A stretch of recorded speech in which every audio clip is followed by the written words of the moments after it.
Įdomus faktai, kuriuo apie mus nežinojate. Milda visiškai namuose negamina valgyti. Per pastaruosius, 10 bendrų metų, jinai man valgė darė kokius 3-4 kartus, kai aš gulėjau lovai su 40 laipsnių temperatūra. Antras dalykas, aš 10 metų pragyvenau Anglijoje. Išlaikiau vairavimo teisės, baigiau tarptautinį verslo koledžą ir gyvenau su Britais. Aš turiu lietuviškus tėvus ir angliškus tėvus, tai aš turiu English mama and papa. Va, o aš dar esu informatikas, aš mokiausi informatiką 10 metų, dirbom informatikos srity, o tada vieną dieną metėm ir su grupioku mes atidarėm Avokadą pirmą.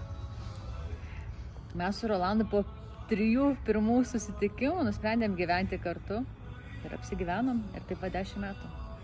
Netgi taip, kad po 2 susitikimų